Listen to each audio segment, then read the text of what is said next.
for day one, here we have our crocodile breathing movement or positional drill. So this one is a little different in basis of that you will, if you have that platform available to you, just know that you'll need another couple inches, so another platform more or less, something relatively about 6 inches. So this is about 6 inches, maybe 7.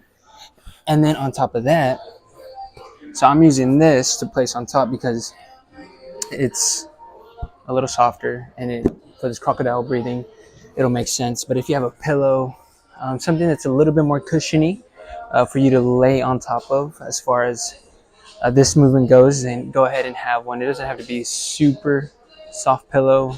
It doesn't have to be super hard either. So just kind of find a medium size. But all you're gonna do is, so with that platform, that pillow, that cushion that you're using, you're gonna just again establish your lower ribs. So go down the rib cage. So kind of find the beginning of those lower ribs. So about here to probably around the start of the hips is kind of the pinpoint of where you want to have that pillow, that cushion that you're using as you do this. So I'm gonna try my best as best as I can, align myself with what I just did. Of course, that cushion can go down all the way to past the hips, but again, start at lower ribs down to about mid or upper to the lower hips. All you'll do though, so positional, kind of how we did our frog breathing position. So having our hands, they'll meet like this, right in that triangle position. And so you want to keep contact with that inner elbow as you do this movement. And all you'll do, so you're elevated. Let me adjust right there. There we go. And so you're elevated here, inner elbows in contact.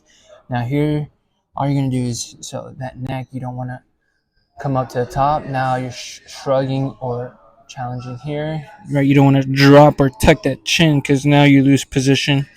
But I think just neutral, like you're looking down at your hands, just right in front of you, right? Hands can go a little bit more in front to really emphasize this crocodile breathing. But now you're here, you can just have them straight like this, but just relax and then just melt into this position. So letting gravity do its thing by opening up our posterior wall or posterior rib cage. Right, and this, if you want to tuck those hips, you can, but don't want to overextend through that lower back as you do so. So again, inhale and then exhale all the way out until you start to feel those side abs. Less rectus abs, which are our six packs. I want to try to signal more of these side abs. So take your time because it is a little different. It is going to take a couple breaths to figure it out, but go for the right amount of time, but really take your time on the breathing.